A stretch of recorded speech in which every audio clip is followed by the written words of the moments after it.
बिजली एक है, पावर एक है, दूसरा कोई है। अजय सिंह जी, गुरुदेव भगवान आपके चरणों में कोटि कोटि प्रणाम।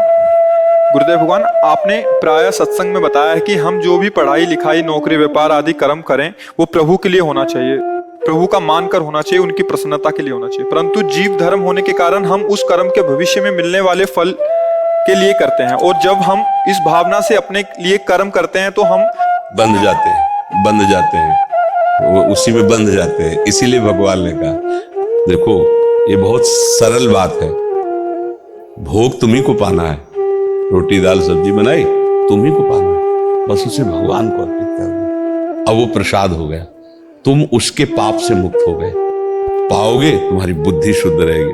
भगवान तो पिता है ना, वो तो दृष्टि से देख ले, तो कर्म जो तुम कर रहे हो जब उसे भगवत समर्पित कर दोगे तो वो महान हो जाएगा।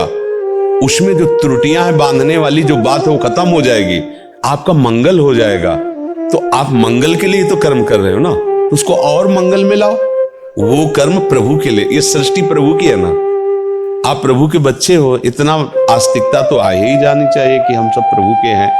इतना तो हमें लगता है, बहुत है मूर्ख हो तो बात अलग, नहीं इतना तो सबको लगता है हम भगवान के बच्चे हैं। क्यों नहीं लगता?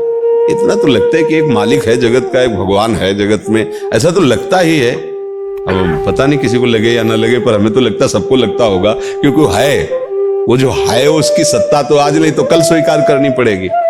जब वो है तो सब उसी का है ना, तो उसी में आप भी हो ना। जैसे अपने घर का कोई भी काम करते हो तो आप किसी से इनाम या पेमेंट चाहते हो क्या? सोचना, आप अपने घर में झाड़ू लगा रहे हो, पोछा लगा रहे हो, अपने माता पिता के कपड़े धो रहे हो, जो भी कार्य, तो आपको क्या लगा? अपने कर रहे हो, अपना कर रहा हूं ना। तो जब आप प्रभु को अपना मानेंगे तो पूरी सृष्टि अपने प्रभु की हो गई ना। अब आपको जहां कार्य मिलेगा तो आपकी दृष्टि में प्रभु है, प्रसन्नता, वो प्रसन्न हो जाए। जो अपने घर की सेवा में मगन रहता है उसको सारी प्रॉपर्टी उसी के नाम में आती, माता पिता की सब संपत्ति, ऐसे ही पूरी भागवतिक शक्ति आपके समीप हो जाएगी, आपको दुख कहां मिलेगा। अब एक कर्म किया, उसे अपने लिए किया, तो उसमें कितनी त्रुटि उसका दंड मिलेगा, कितना अच्छा किया उसका आपको शुभ फल मिलेगा। वो फल शुभ और अशुभ दोनों हमारे को बांधेंगे, महासुख की तरफ नहीं जाने देंगे। इसलिए शास्त्र में आज्ञा की गई है कि कर्म की पूर्णता में भाव न रखकर यदि प्रभु के लिए किया जाए तो जो पूर्णता का लाभ हो तो मिलेगा ही, और हमारे हाथ की पूरी जिम्मेवारी प्रभु अपने हाथ में ले लेते हैं, बस हमारा मंगल हो गया। कर्म योग से बहुत जल्दी इसीलिए शांति प्राप्त हो जाती है, आनंद प्राप्त होने लगता है कि कर्म तो वही जो आपको करना है, बस उसका उद्देश्य बदल दीजिए। रसोई तो सब कोई बनाता है, बस उसका उद्देश्य कि हम प्रभु के भोग के लिए बना रहे हैं, वही तुम्हारे लिए पुण्य हो गया, वही तुम्हारे लिए महान कार्य हो गया। और भोग लगा के तुम ही पाओ, तुम्हारा स्वास्थ्य बनेगा, बुद्धि शुद्ध रहेगी। जिसे भगवान ने गीता में कहा कि जो अपने लिए अन्न पकाता है वो पाप खाता है, और जो मेरे लिए अर्पित करके पाता है वो प्रसाद पाता है। प्रसादे सर्व दुखा नाम हानिरस्योपजायते। बात तो वही हुई ना, घूम के आप कुछ भी अर्पित करो प्रभु तो आपको ही वापस तो मिलेगी ना। तो जो आप प्रभु को देंगे वो कई गुना बढ़कर आपको प्राप्त हो जाएगी, क्योंकि वो मालिक है घर के। वो आनंदित हो जाएंगे कि हाँ ठीक है, सही मार्ग में चल रहा है। तो उनका प्रसन्न होना, और तो अनंत ब्रह्मांडों के स्वामी, हमारी आवश्यकता की पूर्ति तो ऐसे हो जाएगी। आवश्यकता गायब हो जाएगी, या तो पूर्ति हो जाएगी या कामना नष्ट हो जाएगी। तो हमें तो लगता है प्रभु का आश्रय लेकर चलना चाहिए, उसमें कार्य सिद्ध हो या न सिद्ध हो, फल की प्राप्ति वही होगी, क्योंकि प्रभु फलदाता है। और आपने उनके निमित्त से किया है, आप में जितनी सामर्थ्य थी पूरा प्रयास किया, पर आप उस कार्य को पूरा नहीं कर पाए, तो उस कार्य का पूरा फल आपको मिलेगा। ये होता है प्रभु को समर्पित भाव में। इनका ऐसा कहना है कि जो हम अपना मान के करते हैं उसमें हम पूरा सामर्थ्य लगा देते हैं, पूरा प्रयास करते हैं, और जो प्रभु का मान के करते हैं उसमें मनाना पड़ता है मन को कि प्रभु का, और उसमें निरुत्साहित हो जाते हैं, शिथिलता सी आ जाती है। ये गलत बात है, ऐसा कैसे हो सकता है? आप अपने लिए भोजन बनाओ तो देखो कैसा, और अभी हम आपको कह दे कि यार आज तुम 2 रोटी और दाल हमारे लिए बनाओ, तो ये जो तुम बात कर रहे हो गलत हो जाएगी।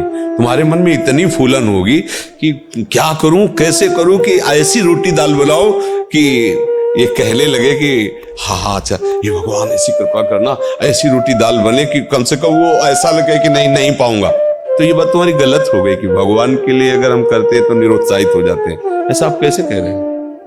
आप विचार करके देखो, मतलब आपका चिंतन अभी सही नहीं है। प्रभु के लिए कर रहा हूं तो और उत्साह होगा, क्योंकि वो फलदाता के लिए सीधे कर रहा हूं। ऐसे कर्म सीधे हमें फल देगा अपने हिसाब से, और वो सीधे प्रभु देंगे उसका, और प्रभु देंगे तो बहुत बड़े दाता है। हमने किसी बड़े आदमी के यहां काम किया, हमारी कीमत है 8 घंटा की 500 रुपए, लेकिन हम जब हमको काम में लगने की बात आई तो हमने कहा हम कोई पेमेंट नहीं लेंगे साहब। नहीं ऐसे कैसे, नहीं हम तो बस सिर्फ आपकी सेवा करना चाहते हैं। जानते हो सेवा के बाद क्या सोचेगा, ऐसे तो पैसा लेगा नहीं, अच्छा इसका कपड़ा ठीक नहीं, वो जरा हमारा वाला स्वेटर ले आना, हमारा वाला कोट ले आना, हमारा वाला लाखों की कीमत, 500 तुम्हारे 8 घंटे होते हैं, वो लाखों की कीमत का कोट, देखो ये तो पहलो ना, हम कोई पेमेंट थोड़ी दे रहे। देखो हमारी बात समझो आप, ये वो प्यार करके दुलार करके कई गुना बढ़कर पेमेंट वो दे रहा है, और ऊपर से वो ऐसा झुका हुआ है कि यार निष्काम आदमी। ऐसे ही जब भगवान के लिए समर्पित करोगे, वो अपने हिसाब से निहाल हो जाओगे। बस ये समझ में नहीं आता ना, अच्छा भगवान को देखा नहीं है, भगवान से मिले नहीं, लगता है क्या यार, मतलब ये ऐसे क्या। तो निरुत्साहित तो मुझे नहीं लगता कि निरुत्साहित आप कैसे हो सकते हैं। अच्छा भगवान की मार्ग में चलने की बात आपको कहीं ना कहीं से तो मिली है ना, किसी संत से या किसी ग्रंथ से, तो इस सत्य वस्तु से मिली है, तो आप चल करके तो देखो कैसा आपको लगता है। ये तो बात हटाओ, निरुत्साहित तो मुझे समझ में नहीं आता कि निरुत्साहित कोई कैसे हो सकता है। अगर आपको थोड़ी भी श्रद्धा हमारे प्रति, अभी हम आपसे कहे कि हमारा एक काम दिल्ली में है, आप चले जाइए और शाम तक करके ले आए, तो आपको भोजन भी ना मिले तो आप उदास नहीं होंगे, आप खिन्न नहीं होंगे, क्योंकि आपके दिमाग में ना, हमसे तो बात ही नहीं करते थे, आज हमको काम दिया है, शाम के जाएंगे, एक बार वो मुस्कुराकर हमारी तरफ देख लेंगे, वाह यार तुम काम करके, पूरा दिन आप भूखे रहोगे, परेशान रहोगे, पर काम करके आओगे और आप निराश नहीं होगे। तो वो तो हमारे मालिक है जिनकी हम बात करें, हम तो नौकर हैं। विचार करके सोचो, उस मालिक के लिए आप निरुत्साहित हो जाओ। मुझे बातें समझ में नहीं आती कि आप निरुत्साहित कैसे हो जाते हैं, क्यों?